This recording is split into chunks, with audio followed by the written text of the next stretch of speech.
Now, for today's show. Rebecca Perkins first appeared on this show 11 years ago, amazing me with her energy and commitment to helping make better lives for people. And since then has never failed to inspire me with what she's built and accomplished in such a short time. Now she's known as Rebecca Challenor. She's become very well known through her advocacy, education and dedication to supporting neurodivergent individuals and families, including her remarkable work building the National Peak Centre, which provides strength-based support for autism, ADHD, anxiety, sensory and emotional regulation challenges. Today, among many other things, we're going to be talking about neurodiversity, ADHD, emotional regulation, trauma masking, social expectations, and rejection-sensitive dysphoria, or RSD, something many people may never have heard of despite potentially living with its impacts every day. We'll explore why so many people misunderstand themselves and others, how behaviours are often misjudged or incorrectly labelled, and how the overlap between ADHD, trauma, emotional regulation and lived experience can shape the way people move through relationships, workplaces and the world around them. I'm also really interested in learning more from Rebecca about some of the current and emerging research relating to boys, men, ADHD and rejection-sensitive dysphoria, particularly around masking, emotional regulation, social expectations and experiences of perceived rejection, and how some of these experiences can result in behaviours that are often misunderstood, misjudged or incorrectly labelled. And of course, we'll also be celebrating Rebecca's newly released book on RSD, the response it's receiving, and the next one she's already writing on ADHD and trauma, another area she believes remains incredibly misunderstood. After all of that, Rebecca, welcome back to the show. Thank you, Rae. How does it feel to be back? Great. I didn't realise it had been as long as it has.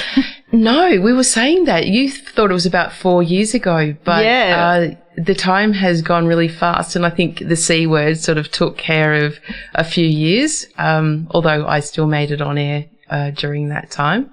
Yeah, it's incredible how time flies. Yes. So how are you feeling about being back at 3WBC? Oh, great. It's so good to be here. I love chatting to you. It's fantastic. Oh, I love chatting to you as well, whether it's on the phone, in person, on the radio. But we first met on air probably more than 11 years ago on Dougal and Jeremy's show On the Spectrum.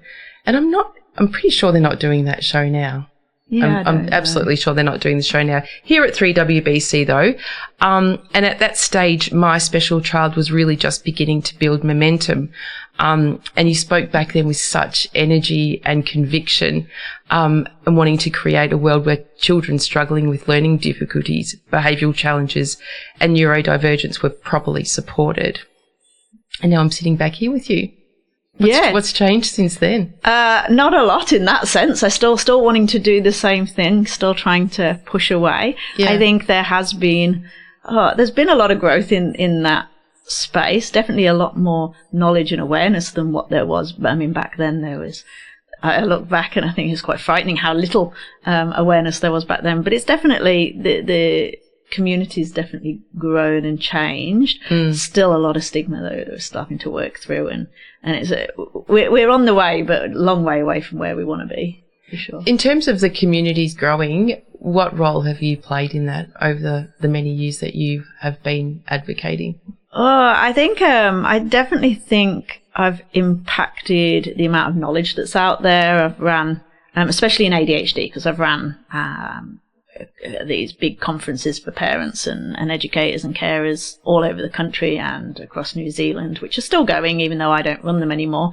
And I think, how come you don't run them anymore? I got a bit tired of the business side of it and the organisation side of it, so I passed it over to somebody else. So now they have somebody else running them, and it has nothing to do with me anymore. I sort of stepped away. But I do want to stay with that for a little bit though, because I spoke at one of the very first ones and it was a big turnout then. But if you go back to those early days when the first conference that you organised, how did it grow and develop from there?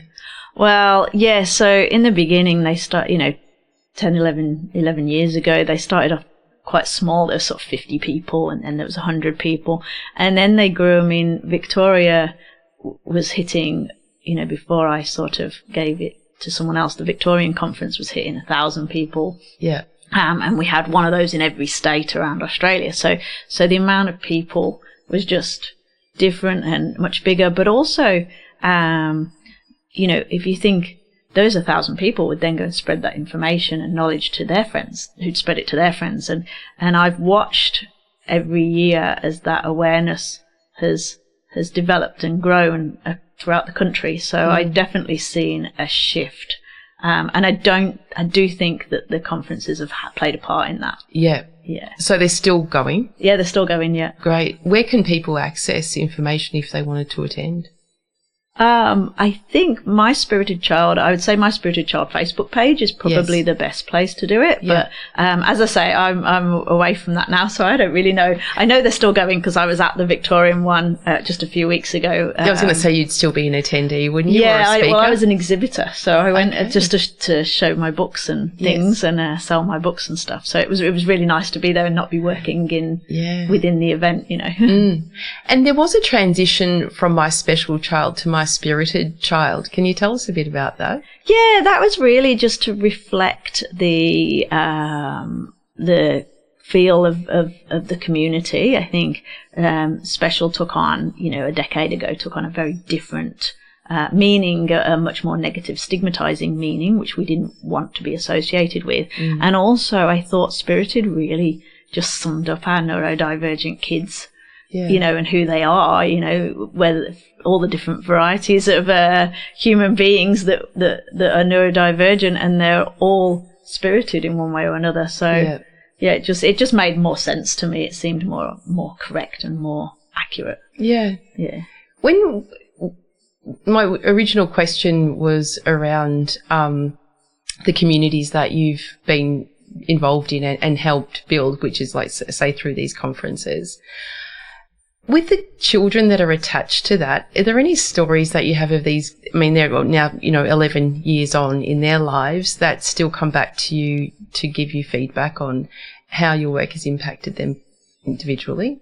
Yeah, all the time actually, and it's one of the things that's kept me going when it gets tough. Keeps me sort of pushing forward and things. Is I often bump into people, or I get emails and things off people who've sort of, they may have seen me speak 5-10 years ago or whatever, and they've implemented it in their life, with their child or children, and then they tell me about their success stories as a result. And that is definitely the thing that when I'm tired of the sort of the work and trying to create change, which is very, as can be tiring. And you hear so many sad stories, around the world of things that are happening. So that can be the thing that helps sort of prop everything up and keep everything going. Yeah. What is the thing that frustrates you just as much as it did early on when you were starting out?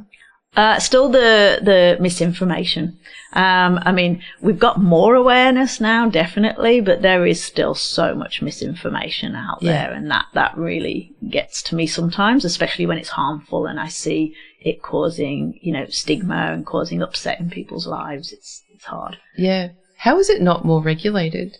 I don't know. I don't know. And I think with, the current state of social media and influencers, they're a dime a dozen, and there's just a huge amount of misinformation out there, and it's so readily available that you get a lot of ordinary people with their opinions that are not backed by any kind of research. It's just or lived experience. It's just an opinion, and yet they think it's expert knowledge, and then they portray it as expert knowledge, and I see it all the time, and some of it is so harmful because people will act on that knowledge, and then that to me is really upsetting.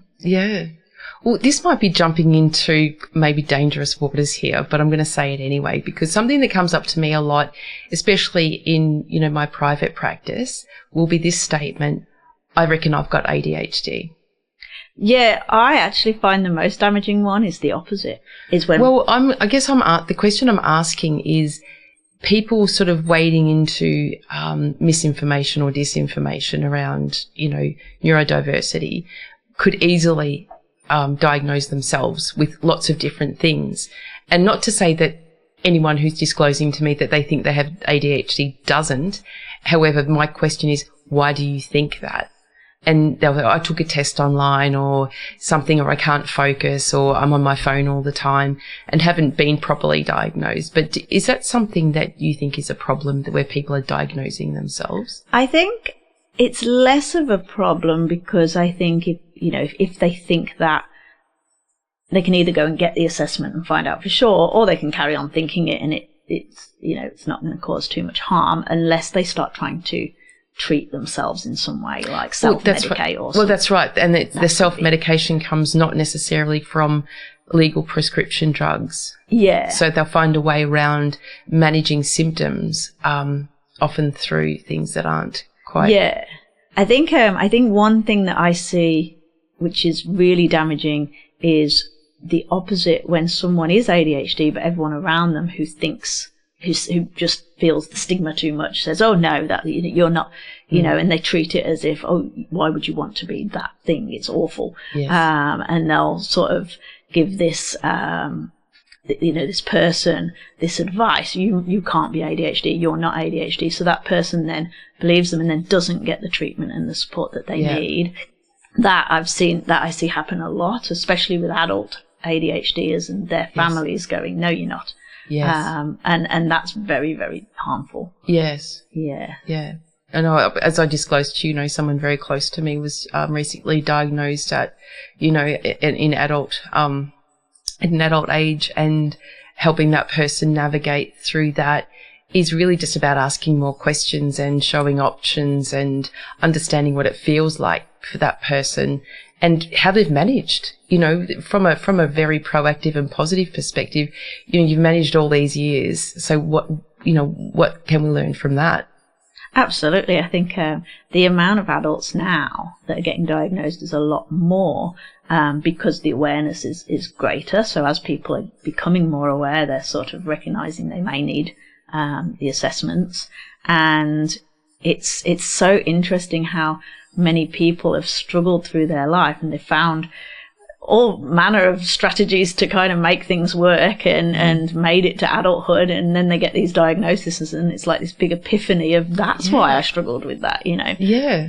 We may have even seen in the news earlier this year that Rebecca Challenor, who is quite a well-known Australian actor, she is probably, I'd say, late 50s, early 60s, but she's just been diagnosed, and she was very public about her diagnosis and how, she felt quite upset by it and, quite traumatized by it in what I read from her experience of it. Yeah, I being very English, I still don't know all the famous Aussie people, but I do recognise her name and I vaguely remember hearing about it, but I didn't know about her response to it. But I was in my 30s when I got diagnosed, although, how I escaped it as a child, I have no idea, because I was very obviously always ADHD. Yeah. It wasn't till adulthood. So how do you think you escaped it as a child then? Just it's got to be lack of awareness, because I was, I look back at it, all my friends who knew me through childhood, when I told them I got my diagnosis, they sort of all went, well, obviously, I was definitely never one who was hiding it. So I think, just that lack of awareness, of teachers and, and family members and things to sort of recognize it. Mm. Actually, when I was listening a bit back to our interview, I just sort of listened to snippets of the interview back in 2018, was how often you returned to the idea that families felt incredibly alone. Is that still one of the biggest things that you see now? Like, when you're speaking about your own experience and, perhaps your parents didn't pick it up, but parents that do, like, how alone do they feel still? I think very is the answer. One of the things I've seen that hasn't changed over the years is when parents do finally find the community, they suddenly get overcome with the emotion attached to not realizing they're not alone. Yeah. And many parents will spend years fighting. And for some parents, it's a hard journey to be on, especially depending on the challenges that their child might have and the challenges they might have. And you very much, we don't get much support from the system. Educators often don't know as much as they need to know, and nor do the professionals. And sadly, they'll get the diagnosis for their child or for themselves, and then it's, here's your diagnosis, off you go, and with very little after support. Yeah. So it's sad because they do definitely feel very left alone and abandoned, I think. And that's, I mean, it's a forever thing, isn't it? And as you said, different symptoms and signs emerge in human beings. It's not just, a linear kind of, here it is, this is ADHD or this is autism, or any of the other million diagnoses you can get. So just say, you've got a family, you might have more than one child, and I know that you do have more than one child, and we'll talk about more of that in detail in the next segment. But how, and then perhaps the parents also are undiagnosed. How do you get out the door in the morning? Is that one of the major hurdles? Yeah, and that's hard enough for me, and I have a pretty good understanding and a pretty good community around me. Yeah. But for parents who have less understanding, less knowledge, less community, less support, and they might even be battling having friends and family who are very stigmatizing and saying, oh, your child just needs more discipline, they just need more punishment, they just need this, they just need that, and then it adds this other layer of difficulty. And I think for many parents, they're just at their wits' end, and they just have no one to help them or encourage them or support them. It's a incredibly lonely and horrendous place to be in when you're fighting every day and the whole world seems to be fighting against you. Yeah. And there's no system of support that's clear. Yeah, definitely. There's almost, especially ADHD families, there's almost no support for ADHD. Yeah. How do you think that affects the mental health of people trying to manage in those environments? Incredibly. I mean, I think one of the things I know from the many, many people I've met all over the world, especially parents of ADHDers who are often undiagnosed ADHD themselves, and their mental health can be through the floor, as can the mental health of their children, who are also fighting the same battle and feeling stigmatized and misunderstood, and the parents are trying to support but may not know how to support for the best. It can be that you end up with a family of really extreme mental health problems. Yeah. And, everything's at the moment, isn't it? So to actually come up with responses rather than reactions to situations all the time must be so incredibly exhausting.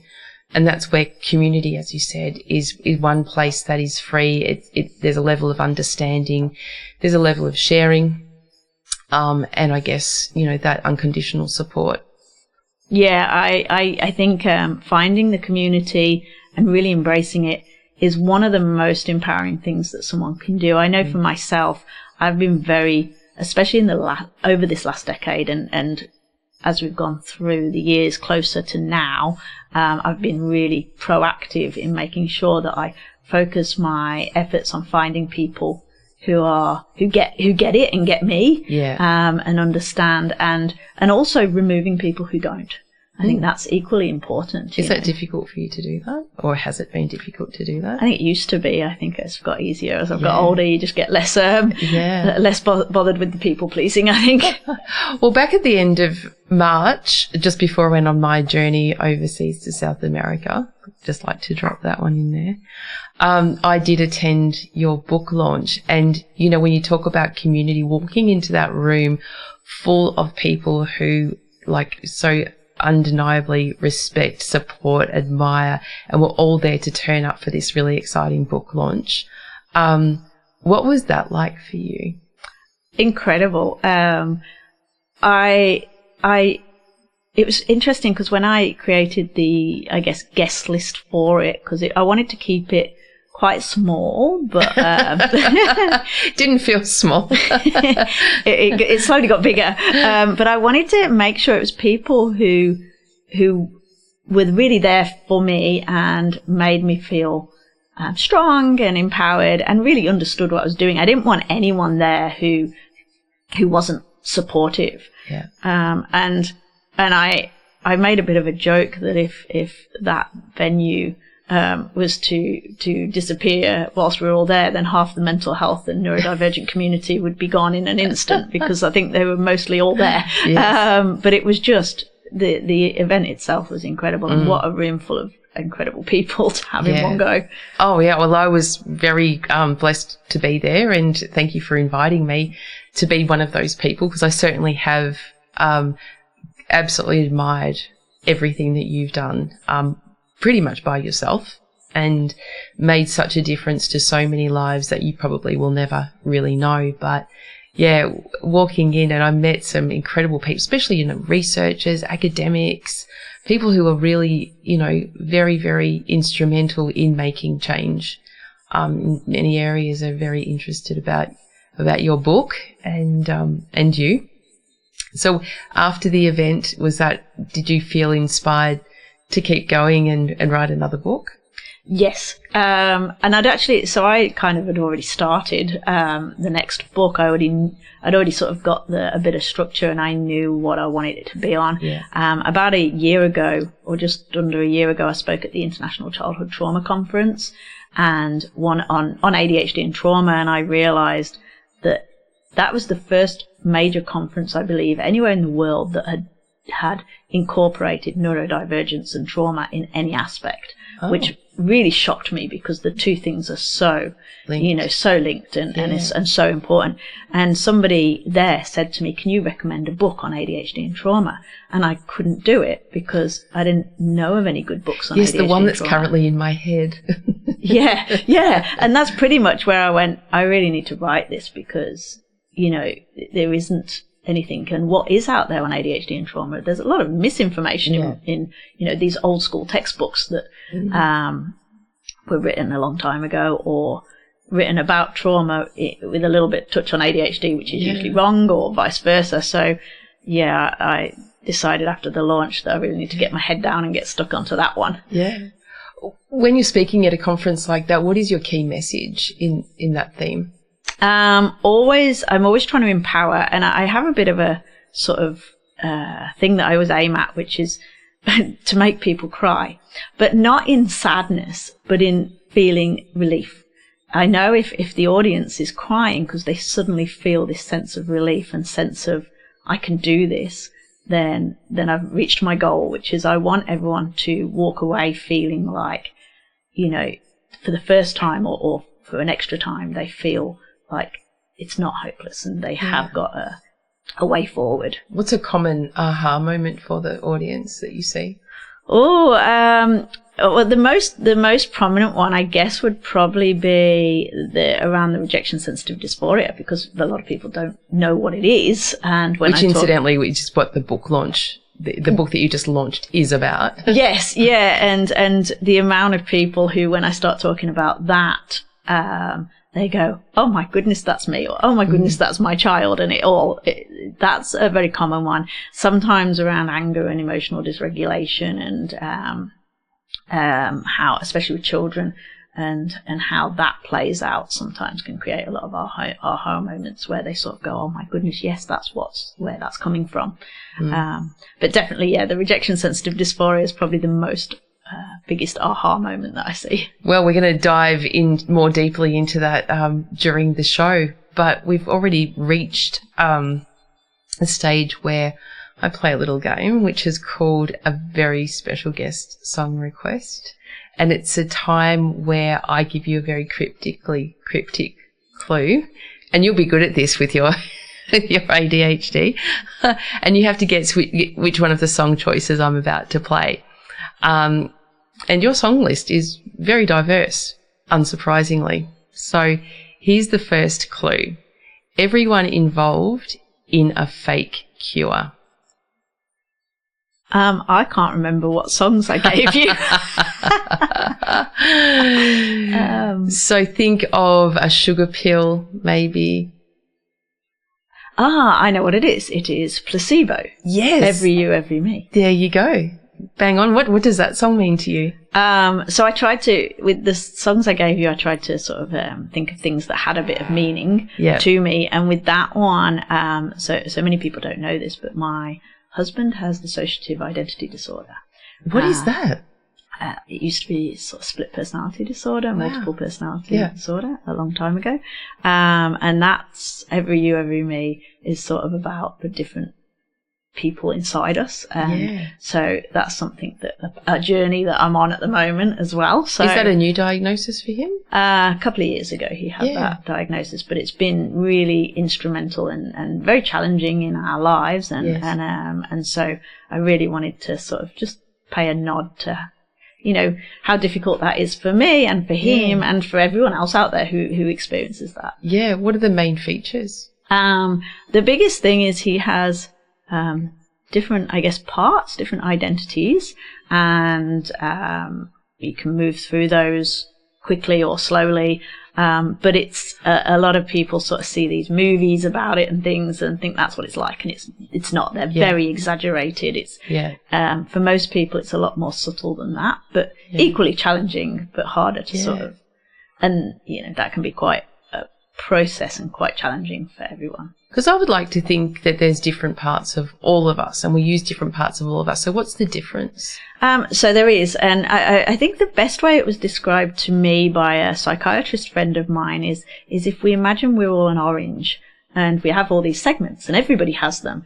But for someone with DID, the segments have all come apart. So when he is one of them, he is just one. It's not being influenced by the others. Right. Whereas the rest of us, we have that balance. So, you know, if I'm being silly and I'm in a silly mood, I'm still balanced. So if something happens that needs a bit of sensibility and needs me to instantly be sort of, no, that's silliness is not appropriate, I can do that because I'm a full orange. Whereas for someone with DID, that one segment is all that there is, and that's all that's forward. So they're not able to pull a different part forward.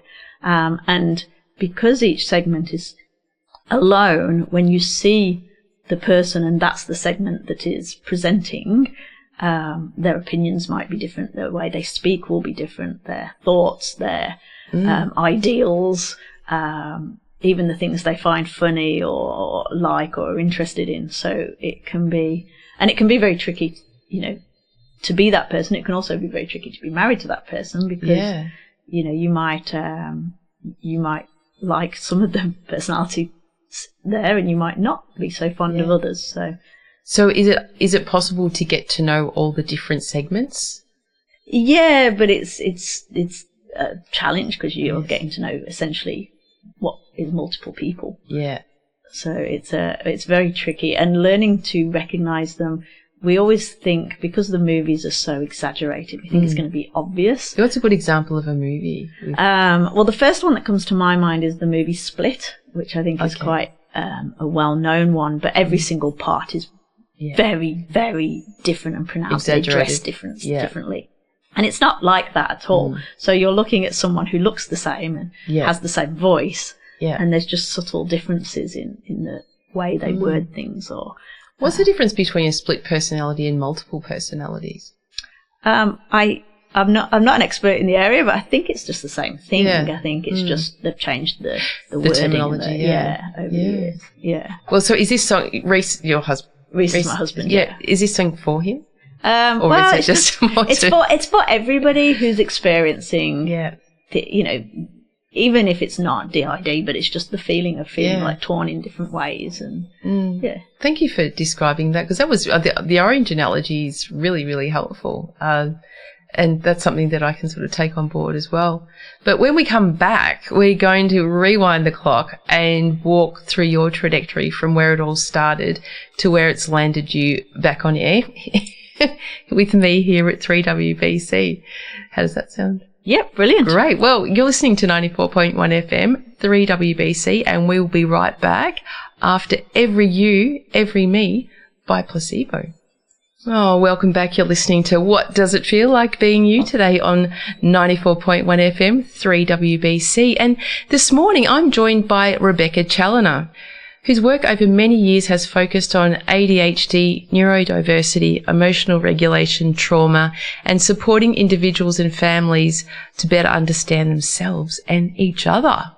And we were just talking about that, you understanding your beautiful husband, Reese, and all of his orange segments.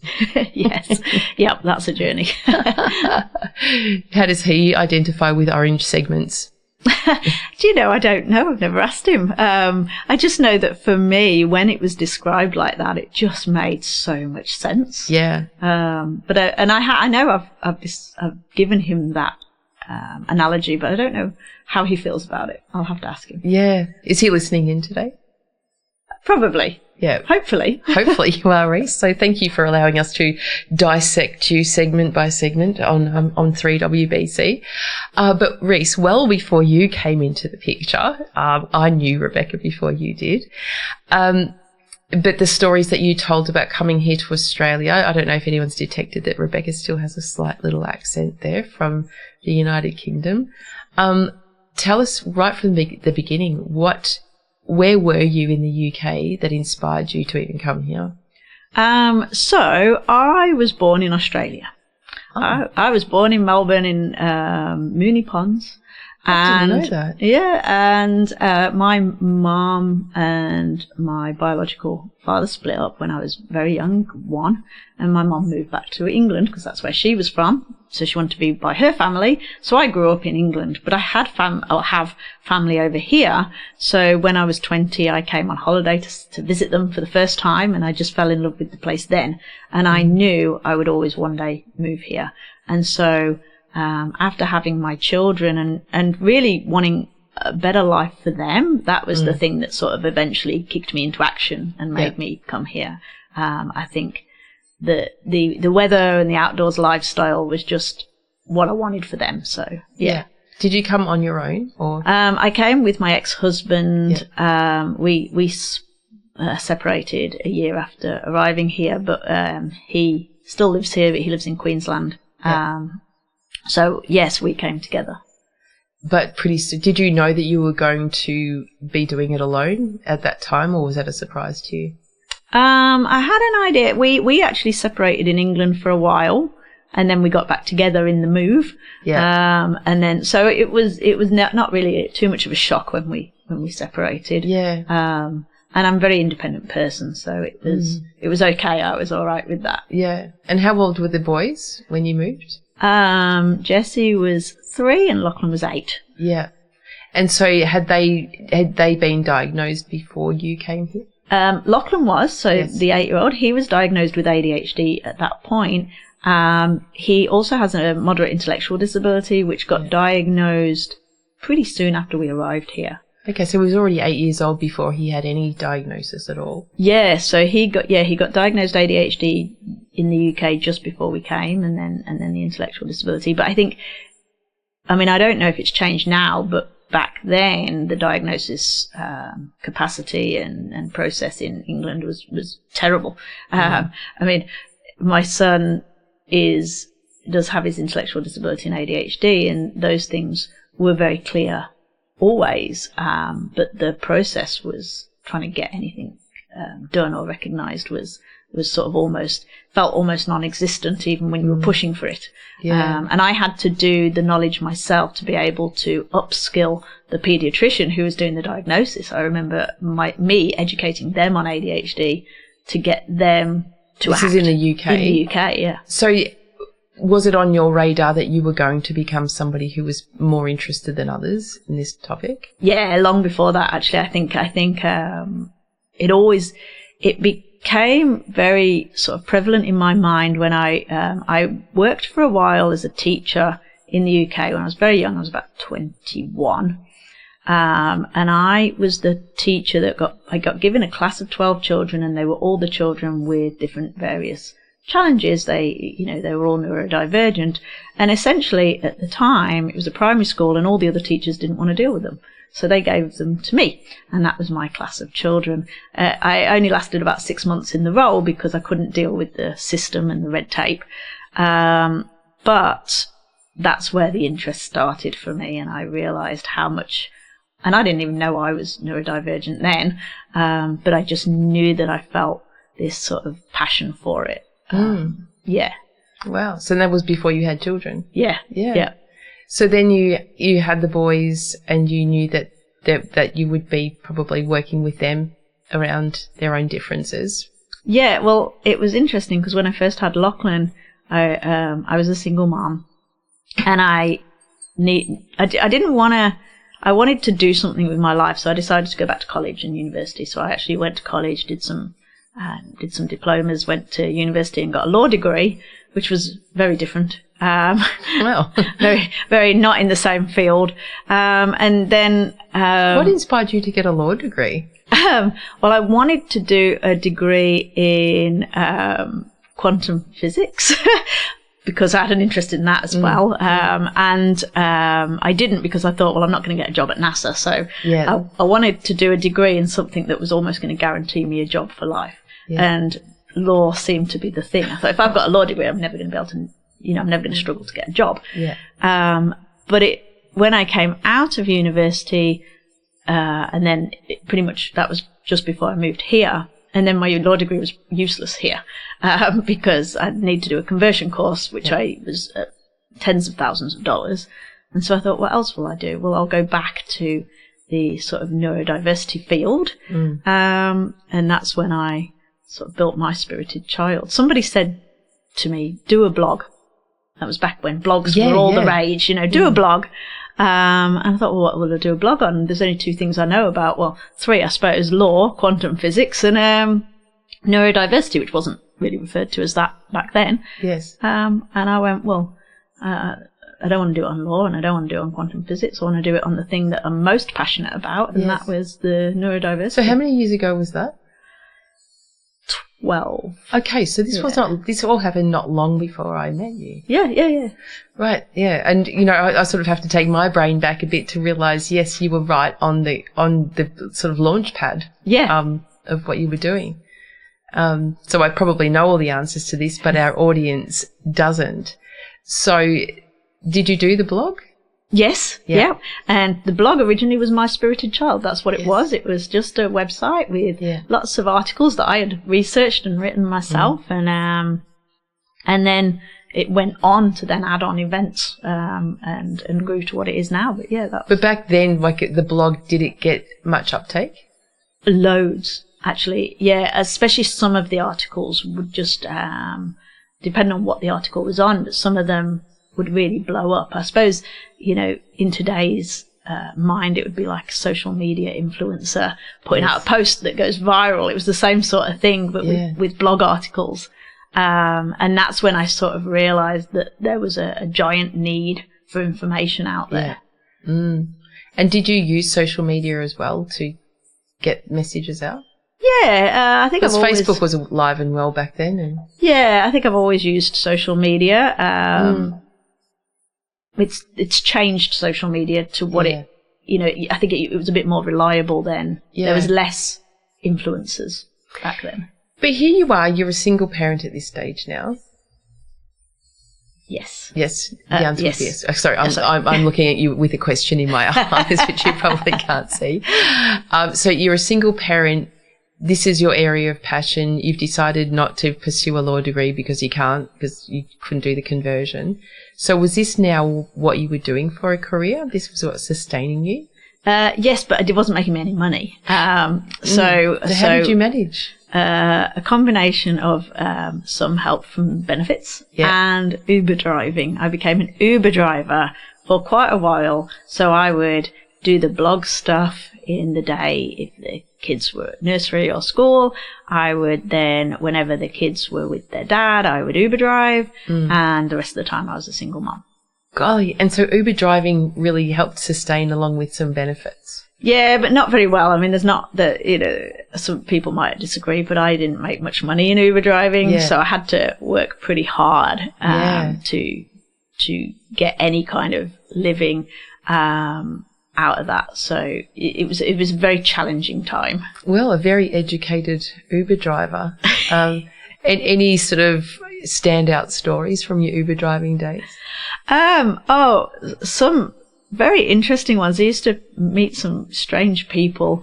I never forget. I remember having one day doing a trip with a guy who I'm still to this day was convinced was Seth Rogen. Yeah. Because it was a long trip all the way from the city to the Mornington Peninsula with him and a girl. And I could be wrong, but this guy was identical and had an American accent. So I am still convinced that it was him. And I would just generally meet, but I'd do a lot of Friday and Saturday nights because that's when the money was there and you'd get, drunk people and awful things. So I was very glad to give it up when I could. Yeah, amazing. But you were still inspired just to keep going with, your advocacy and the idea that you had in your head. Yeah, I had to push, and there was many times I wanted to give up because I didn't make any money from it back then. It was about 5 years of running My Spirited Child before it really made any money. Yeah. And when did the conferences first start? So they started about a year into it, but they were very small. It was more for the love of it than anything. And so I would quite often want to give up, and then somebody would email me and tell me what a difference I'd made to them, and then that would spur me on to keep going for a while. And so I just pushed through it, and eventually it all fell into place and started working. So it was the feedback or the idea that you were actually contributing to these communities and bringing some kind of sense to things that kept you motivated? Yeah, absolutely. I never forget one time, would have been a couple of years in, I'd made no money, I was very, very poor, and and I got this email from a lady from, I think, the Philippines, saying, a huge email talking about her child and how she'd read all my articles on my blog and the difference it had made to her and her child's life, and she was saying they get no support over there at all, and if it wasn't for my blog, her life would be quite catastrophic. And that one email just hit me very hard. And I reckon that email spurred me on for probably another 12 months after that, or maybe more even. Well, that's very inspiring to hear that, one person can give you that, and not surprising in my world, but, so what inspired you to continue and build it to the next level where you were more sustainable? Yeah, I think that, and just knowing how important it was. I was experiencing it in my own life, so I knew the need to and I knew that if I didn't do it, no one would do it. I mean, I suppose they would in the end. There are other people doing that stuff now, but back then there wasn't so many. No. So I just knew it was really important. Yeah. When did it reach a time? Sorry, I just spoke over you. Then, when did it reach a time when it did feel sustainable? So 5 years in, the conferences started to actually give me sort of a bit of a wage, and it wasn't a very high wage. I think at 5 years in, it was about $50 a week or something. But I started to see growth, slow growth, but growth. And then I thought, one day I'll actually be able to make a living out of this. And it was never about the money, but obviously you have to live and you have to be able to survive, and it's harder to do when you can't afford to feed your kids. Yeah. So it then became sort of like I could see a light at the end of the tunnel. Yeah. And how did you manage all of that and your children at the same time? Either a great difficulty and a lot of stubbornness, I think. I mean, I've met your kids. They're super kids. Like, they're so supportive of you. You can see how much they love you. And, even at the book launch, they can hold their own in a room, which is pretty impressive. Oh, they're amazing. And, both for very different reasons. Lachlan, I think, is the older one with the intellectual disability. He is just an absolute inspiration. The challenges he's experienced in his life, and he is still the kindest, sweetest person I've ever met in my entire life. And Jesse who's very different, is so confident. He walked into that book launch and I didn't have to, he spoke to whoever he wanted to speak to. I'm pretty sure he sort of got around everybody at some point. And he's 14 now, and he's not, he's so headstrong and so independent and confident, and his self-esteem's good, and he also gives me such inspiration. He's what I wish I'd have been when I was his age. Well, I know that your occupation isn't the only place where you shine as well, because you also, I don't know if you still do, but martial arts. Yes. Well, I actually haven't been able to do that since Is it karate? Karate, yeah. I had to stop in August because I had to have surgery. Yeah. And then I needed another surgery, so I'm out for the moment, probably for another 6 months maybe. But did you not reach international level in terms of competition? No, just national level. Just national. Yeah, so I competed in many years ago in national championships and lots of state championships and that sort of thing. Yeah. But I still love it. I still love karate. I just can't go at the moment, but I'm just on a little hiatus, but I still love it. Yeah. But would you attribute karate to sort of managing your own health and well-being during all of the kerfuffle? Definitely. And when I first started, I started with my kids, so it gave us something to do together that was healthy and, good. And you were better than them? Oh, I don't know. I mean, Jesse, from day dot was winning tournaments left, right, and centre. Yeah. He was very good as well. He gave up a good few years ago, which was always devastating to me because he was so naturally good at it. But Lachlan has carried on. He doesn't go at the moment because I don't go, but he went right up until I stopped going. Oh, right. And Reese does karate as well. That's where I met him. Ah. So, yeah, he was my karate teacher, or one of them, originally. So how many years ago was that? About 5? 8. 8. Gosh, yeah, time does fly, doesn't it? Yeah. Wow. There you go. Is he still, I was going to say playing, but you don't play. Excuse me, I've still got a cough from my return trip home. Does he still do karate? Well, he's on hiatus as well at the moment, but I think just because I'm not going, and it was always something we've done together. So because I'm not going, he's not going. But I think he'll get fed up soon and return to karate before I can. Yeah. But it's great to have an outlet, isn't it? That's so different from anything that you're doing in your main function. Yeah, and I think martial arts is really good for ADHDers. It's a really good outlet for a lot of things, for that, the hyperactivity that we can sometimes have, and also any emotional regulation challenges we have. It can be really helpful. So, I find as an ADHDer, it's a really good hobby to have. Yeah.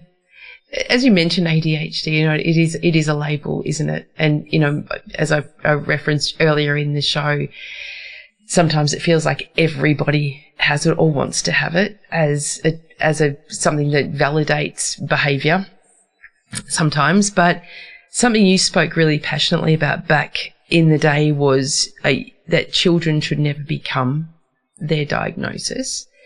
Do you still think that is relevant? I think it's both. I think the diagnosis is super important for people to understand themselves and understand their challenges.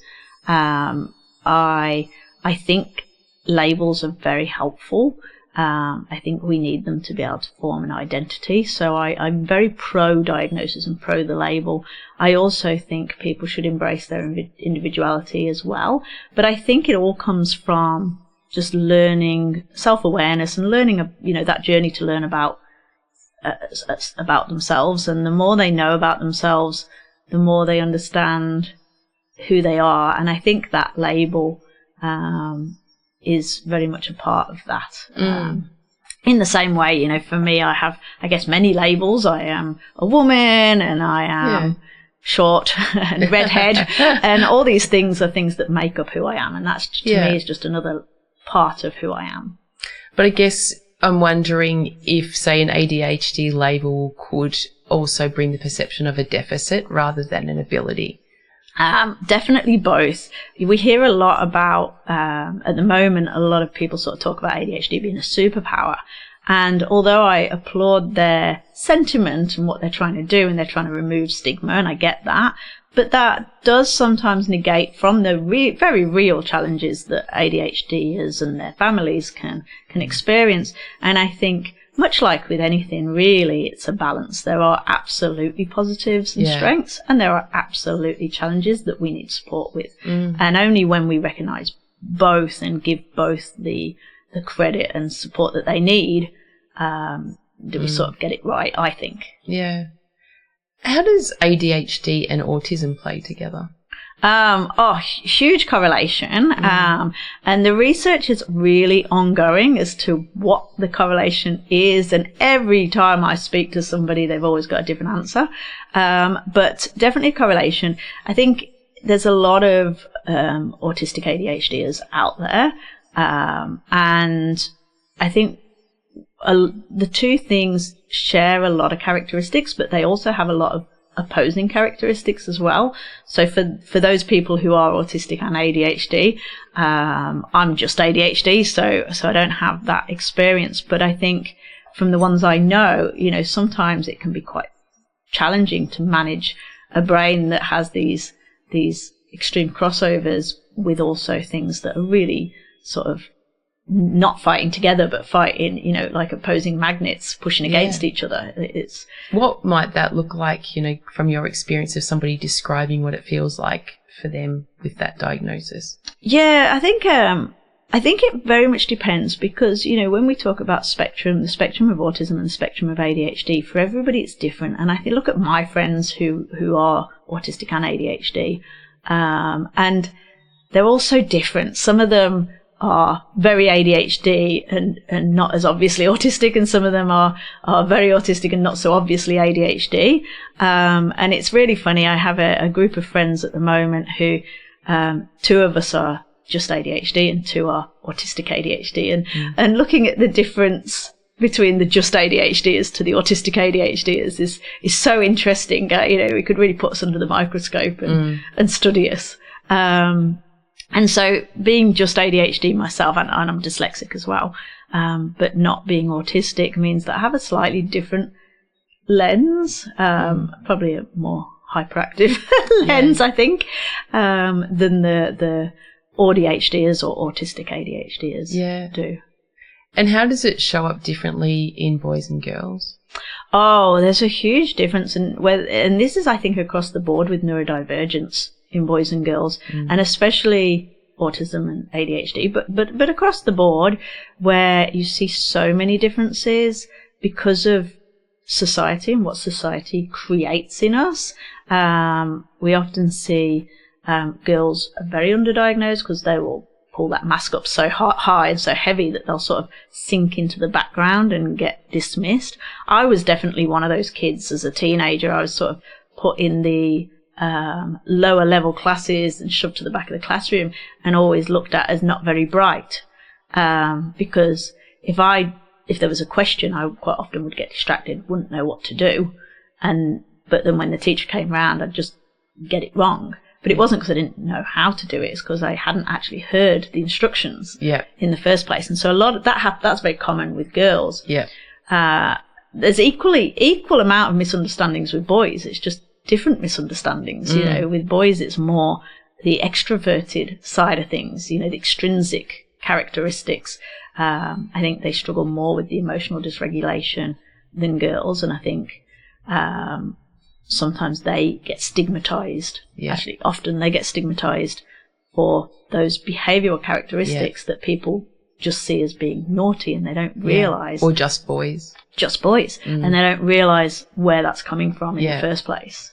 So there's challenges to both sides. They're just different challenges. I mean, you think, biologically boys and girls are different. We have different hormones, and we have, men and boys are generally more high risk taking in their behaviour because that's the way it is. But do you think our current education system, let's just say here in Australia, is set up to manage our neurodiversity now? I mean, given that everybody has a difference, do you think the system is set up to capture or house any of that? Not even a little bit. I think I'm a big believer in the education system is not fit for purpose. It hasn't developed much over the centuries, has it? No, I mean, it was originally, you think back to the Industrial Revolution, creating worker bees who did as they're told, and that's still what we're doing now. It's still what we're doing, yeah. Yeah, it's so, we're in a time of where critical thinking is and self-advocacy are skills that people need, and they're not taught in school. School teaches the opposite of that. Yeah. It doesn't teach entrepreneurship. It doesn't teach things that kids need, and it certainly doesn't look at difference at all. Everyone's lumped into one box and lumped together, girl, boy, neurodivergent, neurotypical. It doesn't matter. You'll all be the same, Yeah. And it's just not realistic. So my son is homeschooled. I'm not a big fan of. Yeah. Yeah, I'm very much a believer in the education system needs tearing down and starting again. Yeah. Yeah. No, I probably 10 years ago I've gone homeschooling. What a terrible idea, but have really come around to going, well, this done well. It's an amazing opportunity, I think. Once it's an alternative, but I think, excuse me again, it is an opportunity. I have my last child in year 12 at the moment, and he does not fit within the framework of the education system, but I love that he finds ways around it. So, he has another parent who's very, very wedded to results and turning up on time and handing in things, on the right date, where I'm very more focused on what is he learning? How is he learning? He's mostly self-taught. Like, he's one of those kids that does spend a lot of time on his laptop, but he's actually learning about science and history and things like that, because the way it's taught in school doesn't make sense to him. Absolutely. I think I did a conference, like a training recently, and I was listening to an expert in India, and he was saying, he was an expert on the school system, and he was saying that children have this incredible natural ability to self-learn. And when we take them out of an education system and we actually allow them to direct their own learning, it's incredible. Suddenly the achievement becomes exponential, because they will naturally seek out learning opportunities in things that they're interested in. Yeah. And guess what? We're the part of evolution where we have access to so much information. Not all of it, as we've described here, is validated, but it's still an opportunity for people to learn in their own style, and, that curiosity to be really, really ignited, as opposed to quashed in a classroom situation like your example is. I don't even want to try and answer that question because, number one, I didn't hear it properly, and I don't want to look a certain way. Absolutely. I think one of the moments when I realized I needed to probably pull my son out of school was when I was speaking. I went into it for a meeting with his head of year and a teacher, and I said one of his biggest skills is critical thinking. He's extremely good at debating and finding another way to look at things. And they said, and they agreed with me, but they said the school system just isn't set up for that. It's set up for the opposite. We tell you agree, do not argue with me, and don't try and think outside the box, just agree. And that was a very pivotal moment for me, because I thought, I don't want my child to be that. That's the opposite of what I want for them. Yeah.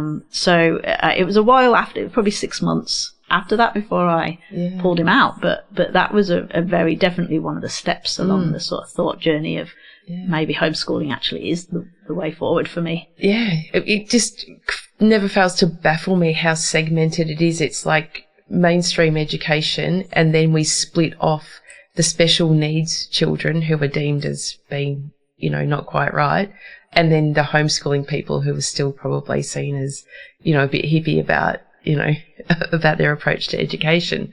It's not real education. So, I don't know. I hopefully eventually the system catches up and does something pretty radical. Yeah, I don't know if that'll ever happen, but I certainly I just can't understand why it hasn't. I mean, everything else is racing ahead of it. Oh, it makes no sense. And I don't know if you know this, but about 4 or 5 years ago, I went over to the States and I was on a TV show, an Amazon Prime show about changing the world in 4 days. And they took people from around the world who were sort of game changers from different countries and put them in teams and said, you've got this huge problem, you've got 4 days to change it. And my team's problem was to reinvent the education system. Yeah. And some of the ways, spending that time, with other people who really wanted to make change, talking about how you could do it, made me realise actually how unfit for purpose the education system globally is. I mean, it's so not fit for purpose. And the more research I've done into it and the more I've looked into it, the more I actually realise that it's not helpful, it's harmful. Yeah. What do you think about higher education? Well, I have 7 diplomas and a law degree, so I'm going to say I quite like higher education. But speaking for what I will say is I've done a lot of research into the education system, but I haven't done really any research into the impact of higher education.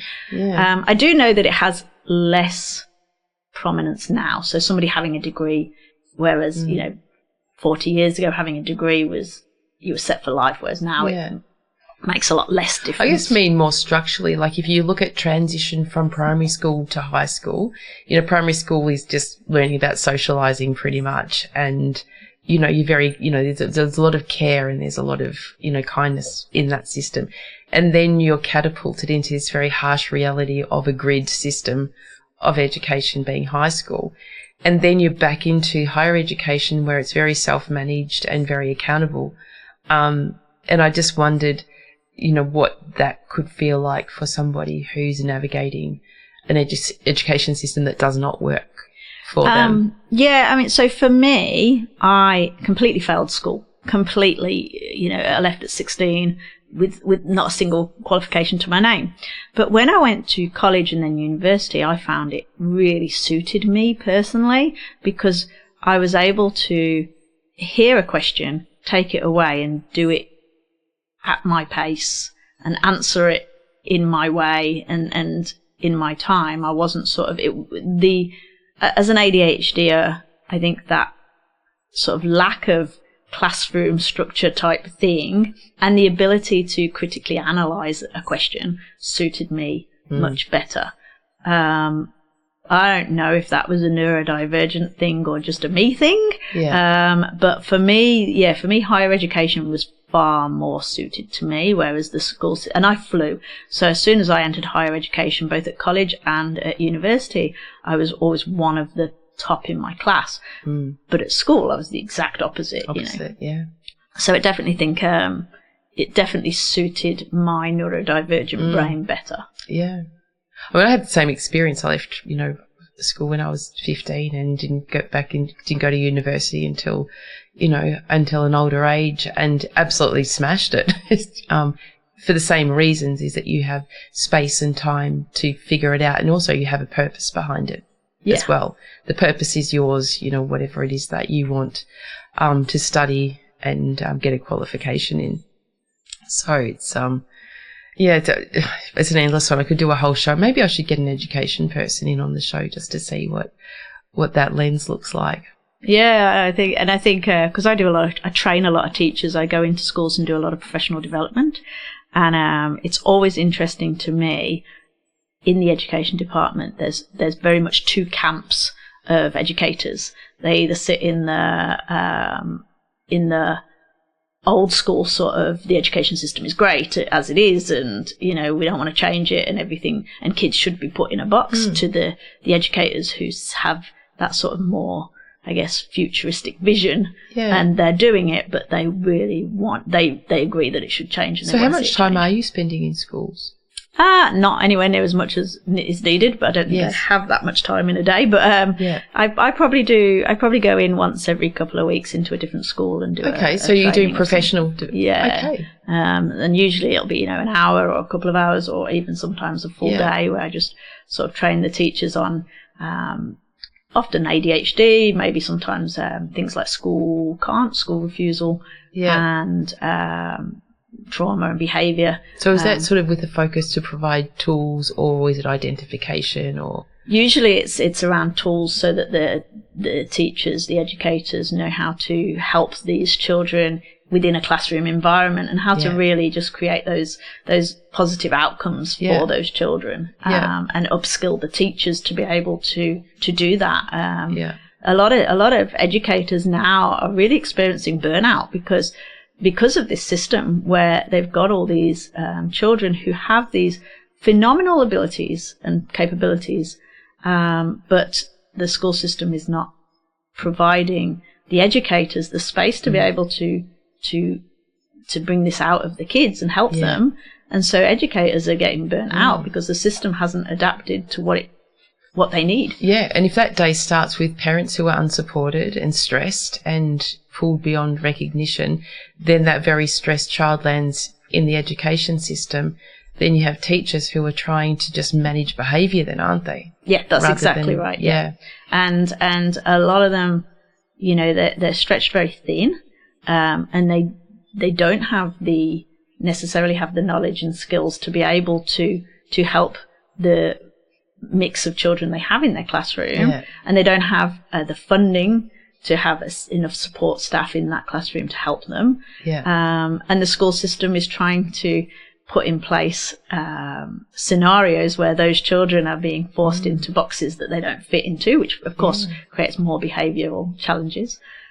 So how do you then, if you're trying to influence teachers, what sort of, I guess, support can you give them when they are not able to actually teach, rather than they just have to even put themselves in precarious situations with, you know, children's behaviour that can sometimes be physical, you know, emotionally and verbally abusive? Yeah, I think a lot of the time having, for teachers, for educators, having some simple strategies, for example, being able to recognise when a child is starting to get dysregulated so they can help them before it becomes a meltdown or, you know, physical or aggressive. That's a really important thing, but a lot of educators don't know how to recognise those signs before they're really obvious. And also knowing when they recognise those signs. There's lots of little simple tips and tricks and things that they can do to help children, but they just don't know about them. And there's not enough people training on those things. So, so, you know, for schools, I think it's so important when I go into a school and spend an hour, 2 hours a day, however long, just giving the teachers some little tidbits of information that they can use to make. It's not just about making the educator's life easy, but helping that child to be successful. You know, we want every kid who's in a classroom to at least be able to be as successful as they can be. Should this not be part of the training a teacher receives before they get? Yes. Why is that not happening? I think it's just the system. Is it still seen as a specialty? I think area. I think neurodivergence is across the board when it comes to, you know, from a systemic perspective and from a government perspective, is just, it isn't given the validity or the priority or anything, you know, whether that be in school, in the NDIS, workplace, it's not given the care. Even in the trauma field, this was one of the things I realised last year, is the trauma field focuses so heavily on trauma and they don't look at neurodivergence. And you can't not, you know, the crossover is undeniable. If you work in trauma, you need to understand neurodivergence and vice versa. Yeah. So it's not given the priority that it needs to have. Do you think it's just too hard? I think it's too hard, and I think there's too much stigma. So I think politicians and governments look at the stigma, and unfortunately politicians care most about politics. Yeah, that's right. And so they think, well, I don't want to put time and money into something that's politically going to disadvantage me. Yeah. Well, you know, my focus is around obviously men's health and, you know, and workplace, because that's where most men are. And I'm currently sort of trying to model some economic framework around, if you look at mostly male workplaces being construction, mining, manufacturing, transport, logistics, probably upwards of 95% of those workplaces are occupied by men.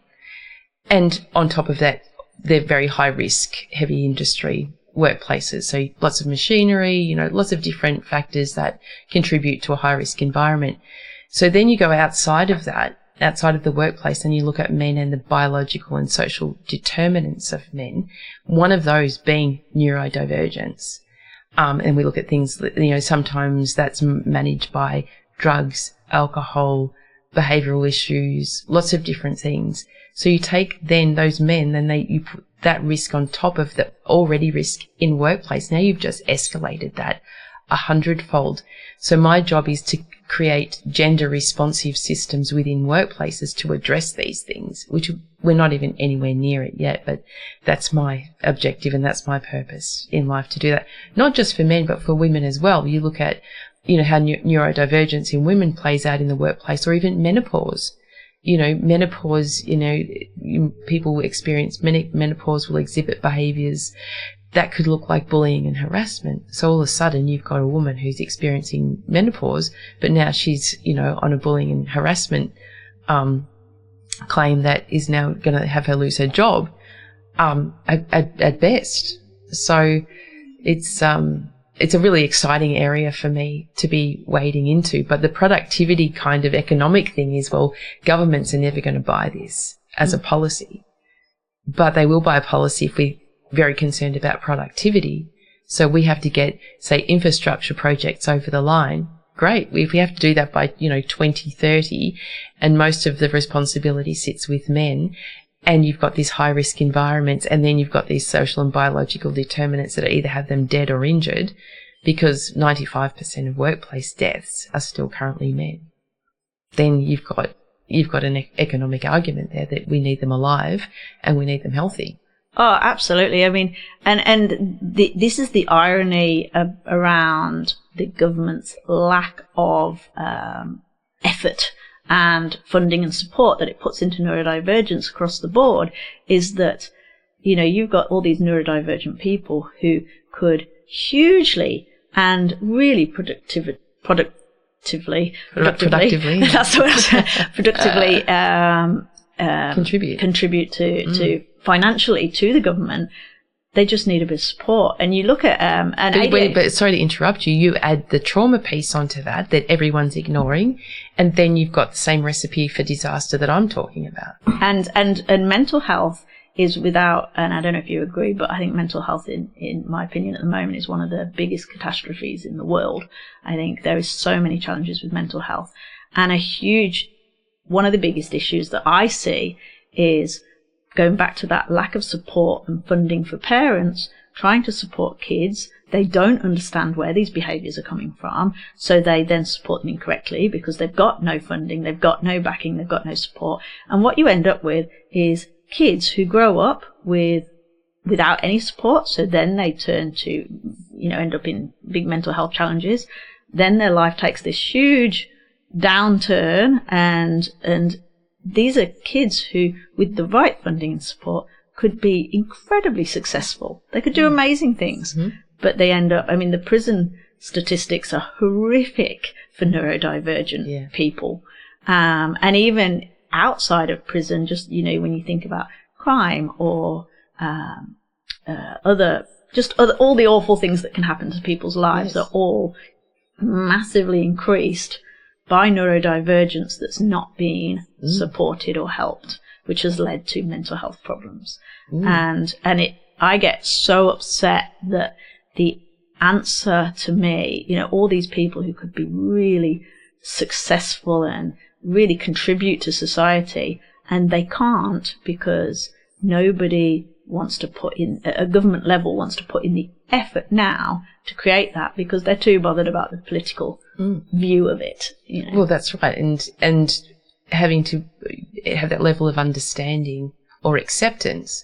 Like, I agree with you. If I was a politician, I would take most of the mental health funding, and I'm using air quotes here, and domestic violence funding, and I would dump all of that on new parents, a large chunk on new parents. So new parents, for the first, say, 7 to 10 years of a child's life, that they have access to free support, free sport and activities, music, drama, theatre, whatever it might be that these parents need to have their children, contributing to community and participating in communities, and also have access to supports that they need to manage. This is just any child, irrespective of their diagnosis, that they would have, if we're investing in our kids, because, you know, economically we live in a world now where both parents generally have to work.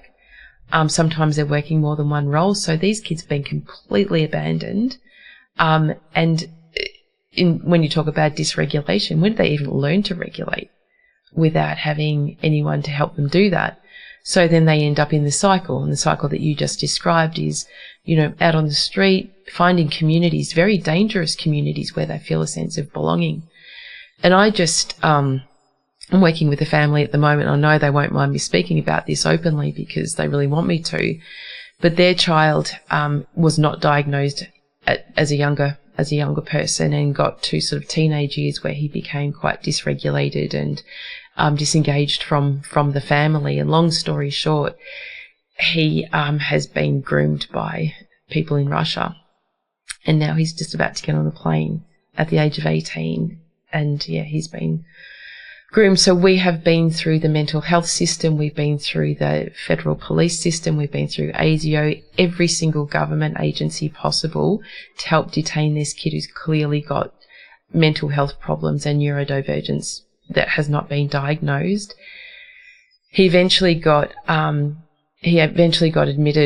involuntarily admitted the other day by a psychiatrist who totally agreed and could see that this boy is in desperate need of help. The next day, another psychiatrist came in and disputed that. So now he's out and they can't find him, and he's got his visa, he's got his passport, and he's got his money, and he now knows how to speak Russian, and off he goes. Oh, my goodness. And those parents, the whole family has been torn apart, you know, in these 6 months where we've been trying so hard to get anyone to listen. And it's like the answer is he's 18. That's something I've seen so many times. Equally, 17 is another one. Once they get past 16, they're sort of, off you go, you're on your own now. You're an adult or nearly an adult. Yeah. But these are still kids, you know. I mean, when we think of brain development, their brains are nowhere near developed at that point. No. They are still children. Especially boys who are, again, high risk taking, who are seeking some kind of purpose and sense of belonging, and whoever has got in touch with him has given him that feeling, so much so that he's willing to, like, his words are, I'd prefer to die there than live here. One of the things I think's really scary that I'm seeing happen at the moment is the government is using a lot of its huge amounts of budget on behaviour support, and they're not looking at what causes the behaviours. They're just trying to treat the behaviours, and that is absolutely beyond harmful, because what they do is they do, you know, things like ABA therapy, which I am beyond against. I think it's what's ABA therapy? Applied behavioural analysis. It's essentially it's very extreme behaviourism. So behaviourism is the idea of punishment and reward. So if somebody does a behaviour and there is a response to that behaviour. With ABA, it's very, very extreme. Some practitioners will say, oh, this is new ABA, but even new ABA uses the same philosophies, just a milder version. And they spend lots of hours with the child trying to train. I tend to refer to it as dog training, essentially train these children, but at no point looking at train behaviour out of them. Yeah.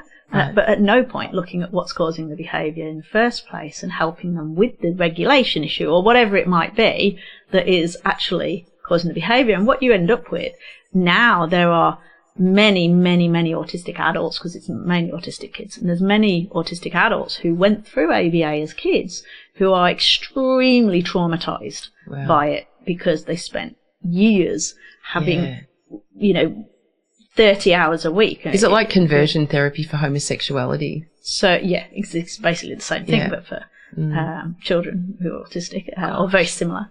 And it's a very interesting topic, because people who do ABA are very passionate about it, because it creates results, because it does change behaviour, because children will respond to that. But they don't look at the cost, and the cost is you're not addressing the cause of the behaviour, so the mental health of the child is always going to end up being crushed. And so the mental health crisis we're in now, I believe, will be much worse in 10, 20 years' time, unless somebody does something quickly, because all the money and all the focus is on behaviour support, help, this punishment and reward thing and training behaviour, and no one is looking at what's causing the behaviour, which ultimately is always going to have a bigger impact on mental health because you're leaving the cause unaddressed, and punishing a child for something that they are doing as a response to whatever caused it. And a lot of people say, well, I don't use punishment, I just use reward. Well, reward is just as bad.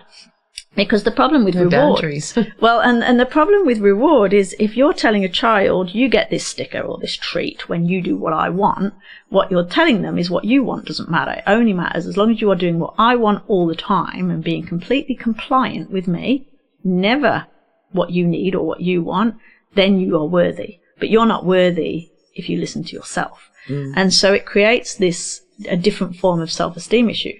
So, you know, there's a lot of research and evidence that talks about how we should support children's learning and behaviour and things, and that's not it. That's what our government is pushing very heavily. So, especially with men and boys, or particularly boys, and you know that's something that we look very closely at the sector to see how this is affecting how boys are developing, and they're just not. And it's all about behaviour, and it's all about, you know, boys being this homogenous being that needs to be fixed. And that's just not the case at all. And, you know, you're right. I mean, I would always ask the question, what happened to them to make them like that?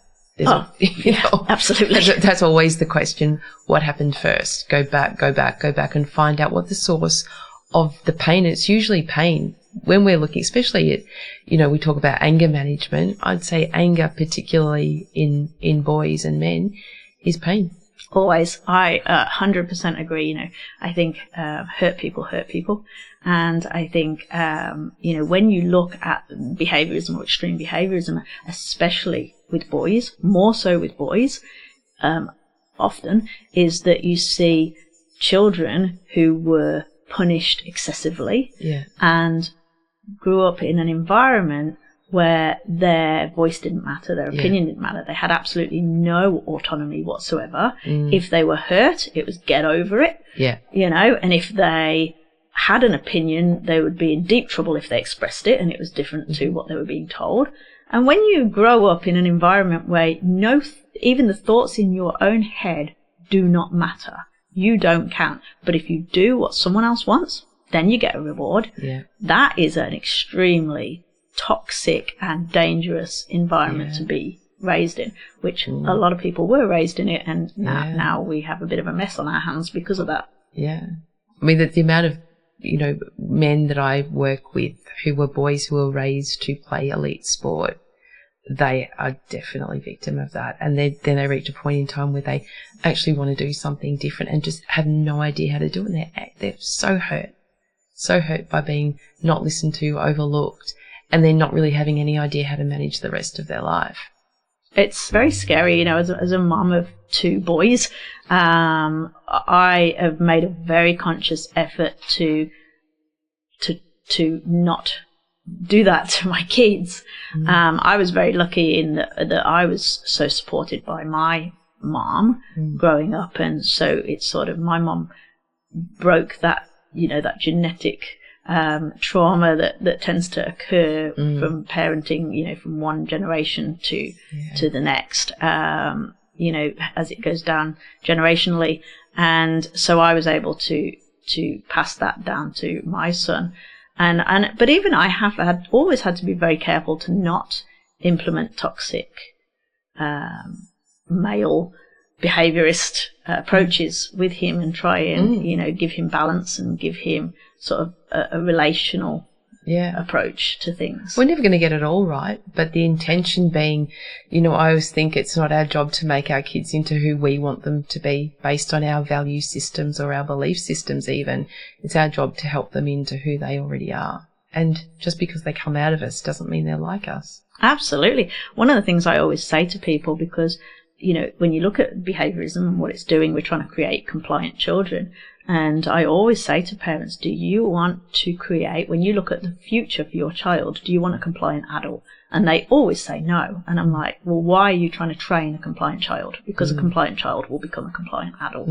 And so if you want someone who is empowered and confident and able to self-advocate, you have to start building that now. You can't, and if all you want is someone who always says how high when you say jump, you're not going to get that when they're older. Well, that's right. It sort of filters into our need for comfort and convenience at all times. We need convenient kids to do exactly what we want them to do so that it doesn't impede our moving forward. Absolutely. And it's hard work to create, to teach and drive forward a child who debates over everything and argues their point and says, I don't want to do that. Hi, Rory, if you're listening in. Yeah, I have one of those as well. And it's hard work, because sometimes you think, can you not just do what I've asked you to do without the argument? But ultimately, it's worth the hard work, because that's what you want them to turn into. You don't want someone who just always does what everyone tells them to. Yeah. Yesterday the house is a little bit messy at the moment, given all of our routines and things. And I said to Rory yesterday, I said, I would really love it if we could just get the house really nice before this time. What bits would you like to do? Because to go in and say, you need to clean your room and you need to do this, it just doesn't. They just go, yeah, and they go upstairs and twiddle their thumbs and come down and go, oh, it's done. You go, okay. Well, yeah, and I always sort of say, when we punish our kids, really, to do the things we want, there's so many downsides to that. But one is, they're either not going to do them and they're going to rebel against it, or they're going to be so scared that they do them and then they end up with mental health issues. And we don't want either of those situations to occur. No. So we have to collaborate with them. And that's hard to do for a lot of us, because that's not what was done to most adults now. No. And so going against the way we were raised to actually work with our children instead of putting ourselves on a pedestal where we dictate to them, it is challenging. It can be hard, but one word, boundaries. Yeah. Boundaries. Absolutely. Understand what the boundary is around yourself before you start putting ones around other Absolutely. people.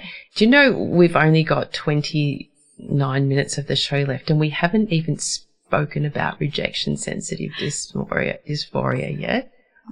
Or your book.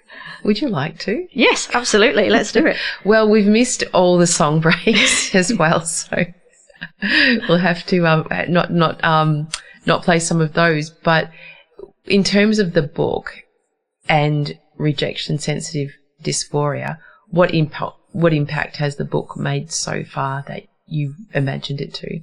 Hopefully a good impact. It had a much better response than I was expecting, because some people know what rejection sensitive dysphoria is, but they don't.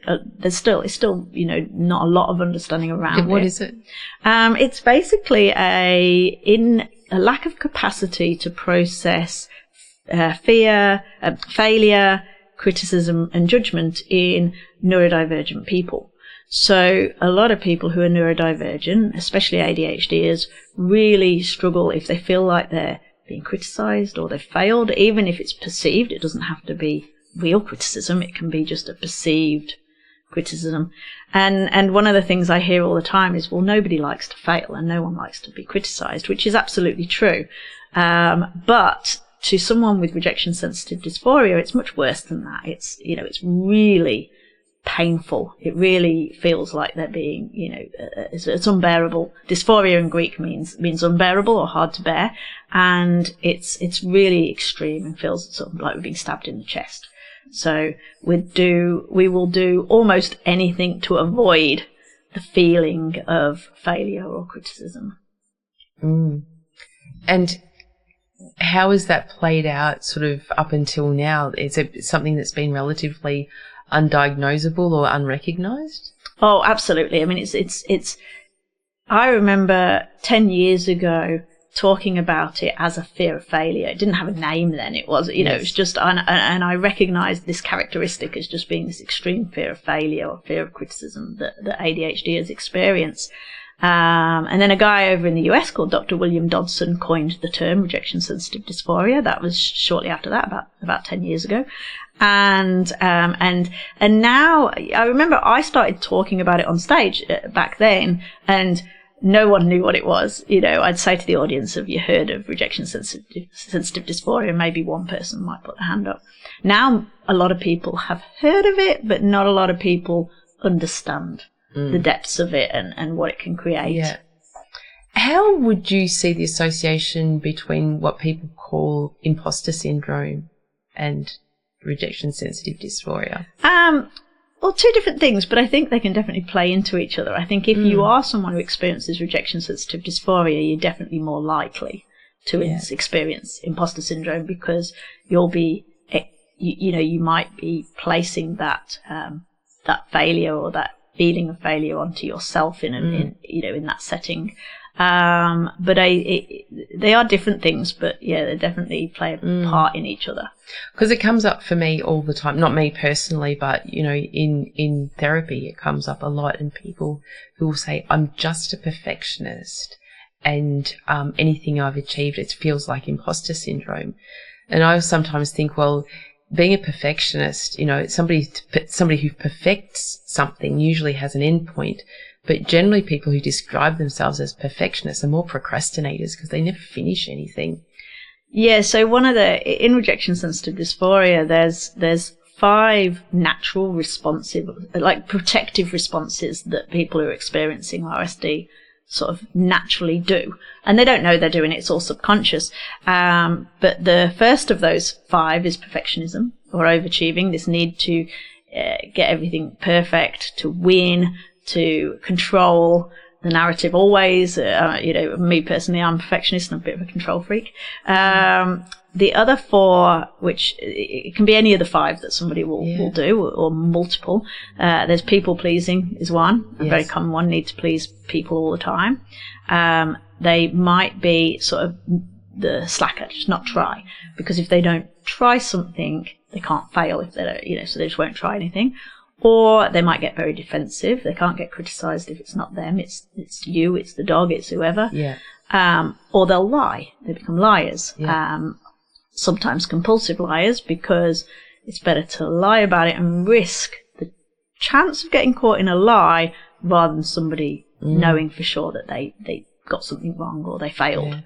Yeah. And those 5 responses tend to be what people see as rejection sensitive dysphoria. They might not know that it comes from rejection sensitive dysphoria, but that's what's happening. But all of those things would be judged as other behaviours, like you're a liar. Yeah. For example, and you see that a lot in kids. And if you go back to what you were saying before about how we control kids and how we have to have them into these neat packages, then that's where those behaviours.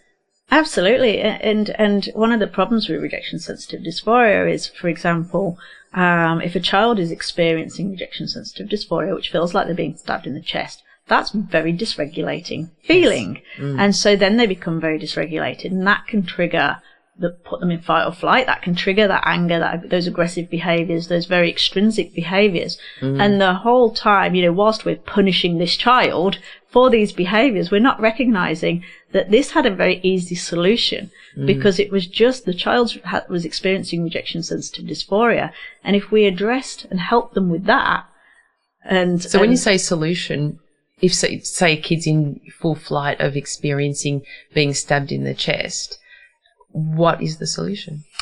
So at that point, we really need to recognise that once they've experienced it, they may well be dysregulated, they may well go into fight or flight, and we need to address the fight or flight. So rather than just trying to punish them, nobody ever got less angry or calmer from being punished. So we need to drop that reaction straight away. It doesn't work. We need to look at how can we help them regulate again. I often talk about, I have a bit of a theory, an analogy called the train tracks, which is when somebody becomes dysregulated, they're like a runaway train, and the runaway train gets faster and faster and faster until it crashes, and they will get angrier and angrier and angrier until they eventually have a meltdown.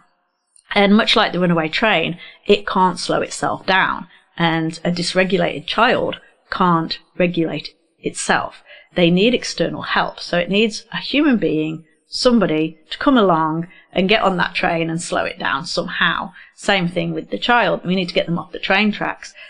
Punishing them or shouting at them is never in history did someone get calmer from being yelled at. It's not going to do it. What we need to do is give them support and help them feel calm again, give them feelings of safety. And if we make them feel safe and secure and calm, and then we can start to address, how do we not do this next time? What did I say that triggered this rejection response? And is there something I can be doing to help that? And is there something that I can be doing to reduce their rejection sensitive dysphoria in the long term?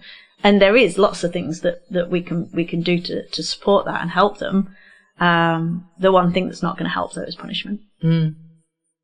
Yeah, that's really good guidance. All at the end of the show, hopefully everyone's still listening in, because that's I see that, even the way that parents are raising kids now a lot more thoughtfully, and even how my daughter raises my granddaughter, sometimes it really does conflict with my own thoughts and feelings and beliefs from how I raised my kids, but she's very much about exactly what you described. When Evelyn is dysregulated, she will hold her in space and care and kindness and understanding, and I would be more likely just go and put him in a room or something like that and get them to sort it out for themselves, which is probably how I raised my kids before I knew more. But it's really interesting to see how that works and how that doesn't work sometimes as well. It's what's really interesting is when you look at a child, it's very hard when you see a child dysregulated and they might be yelling or throwing or hitting or swearing or pushing, any of these things. It can be very hard as an onlooker to understand that why are we not addressing that? Why are we not pushing Which I that? find very difficult as the mother of Rose to see my daughter being hurt. Yeah, very much so. And it can be very hard to do. But what happens over time is the child becomes less dysregulated. If it's done right, the child will become less dysregulated because they know that they're supported. And shame is what drives many behaviours. And so we need to remove that shame. So when they become dysregulated, we have to stop them feeling shame around that, which means not punishing them, but actually supporting them and letting them know they don't need to feel shame.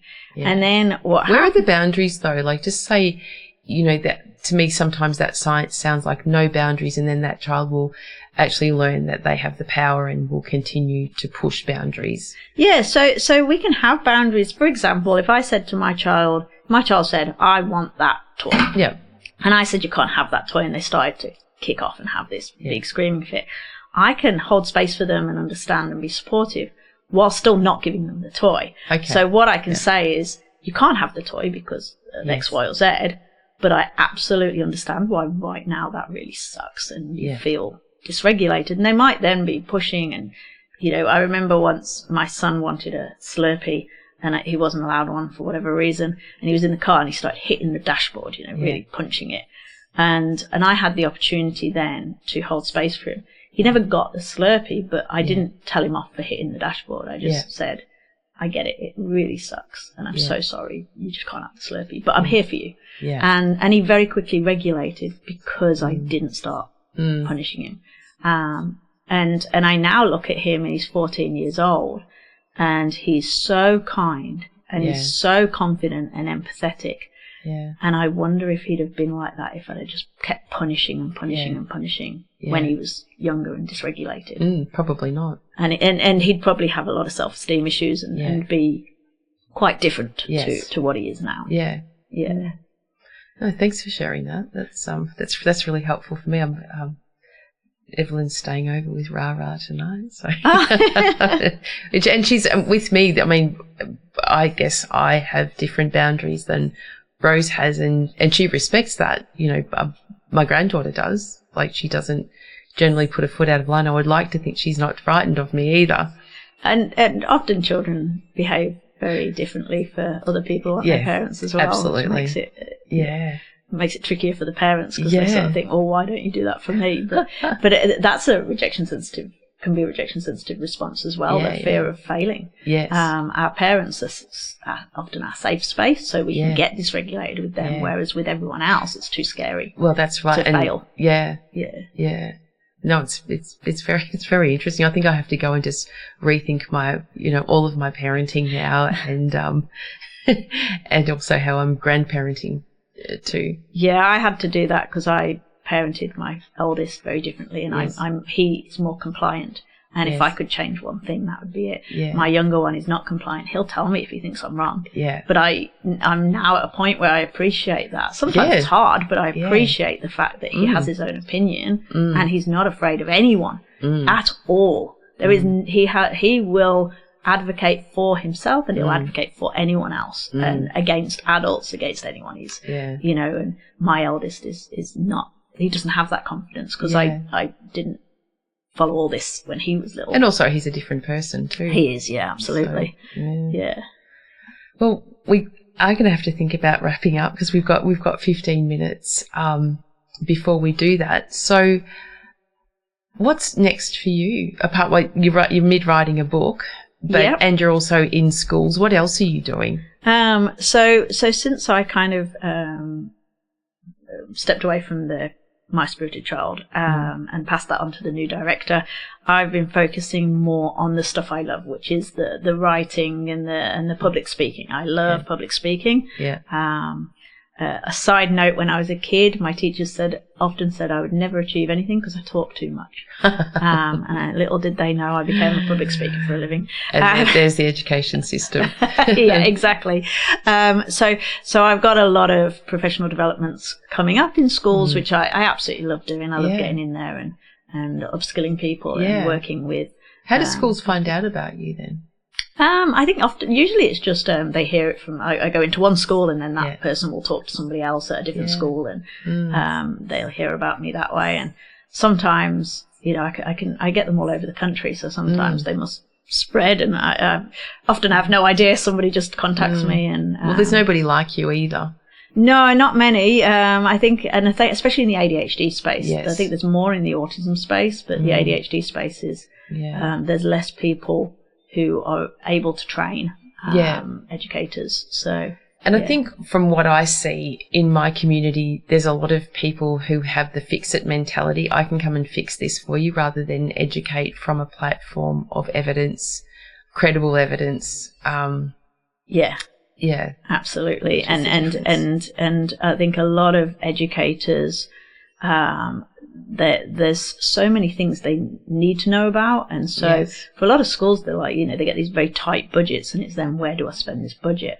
But from my perspective, these kids, these neurodivergent kids, not only do they need to support themselves, and so do their families, but so do the educators who are supporting them. So it's really important stuff. Yeah, it's awesome. Speaking of public speaking, this week I'm speaking again at the Workplace Health and Safety Show here in Melbourne. Just recently was in Brisbane with the same show, and before that was in Sydney. So they now get across Sydney, Brisbane and Melbourne. So it's one of my favourite destinations to go and speak about what I love talking about. So this Wednesday, I'll be talking about creating environments that support good mental health, safety and wellbeing in mostly male workplaces. I tend to stay away from the stigmatising term of male-dominated workplaces. Don't like it. So mostly male workplaces.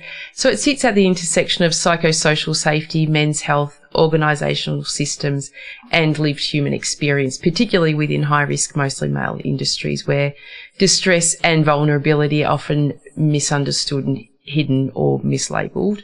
We're really good at identifying hazards, but not always good at understanding the person who is carrying them. And Mike Hagan, who's, a great friend of this show, he always describes, the hazard is a pool full of sharks. The risk is how many people are getting near that or jumping into it. So workplaces are full of hazards. They are, but risk is how close you're getting to that. So if you're a vulnerable person and you can't see the signpost that says there's a pool full of sharks, then you're going to be at risk.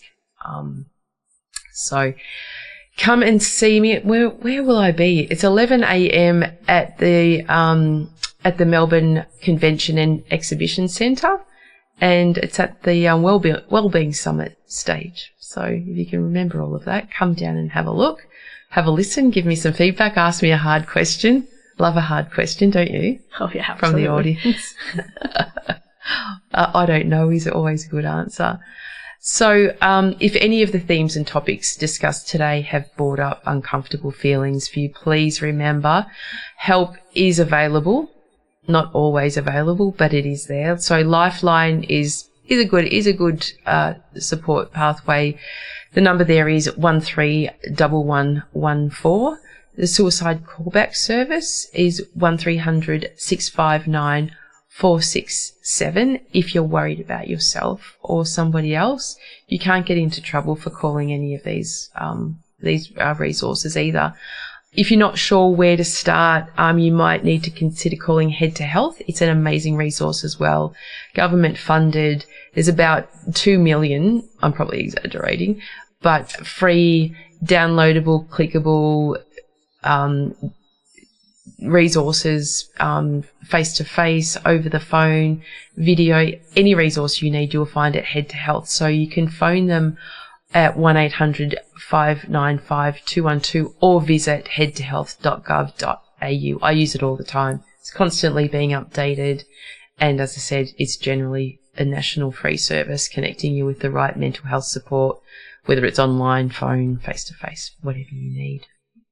So coming up next, stay tuned for a very relaxing Sunday afternoon here on 3WBC with the beautiful and talented Paula Hogg.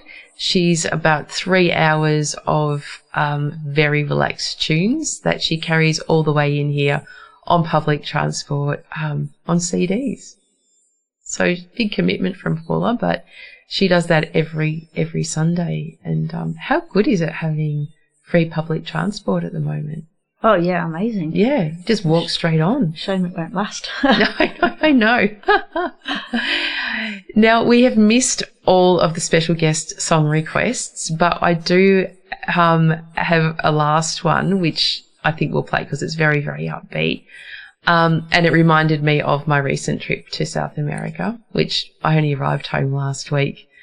I hiked the Inca Trail to Machu Picchu, which was probably one of my greatest physical achievements in my entire lifetime. 4 days of hiking up to almost 5,000 meters, and then you imagine the polar opposite going down, which I found a lot harder than walking up.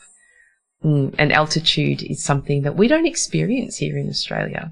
Yeah. You know, we live at sea level. So to get up that high, you're just walking up a flight of stairs and you literally can't breathe. It's so difficult. Oh, wow. It's a whole lot of different things, but the banger to go out on is Danza Kuduro.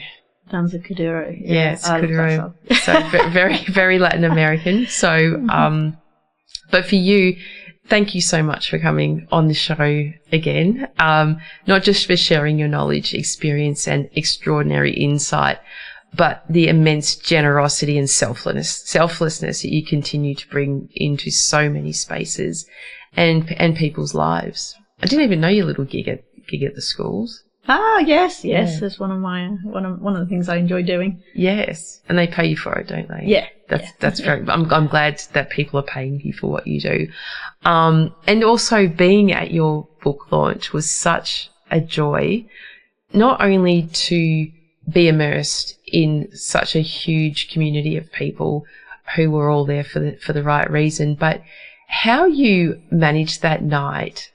It was your night of nights. It was like being at the Logies or something because everyone was dressed up beautifully.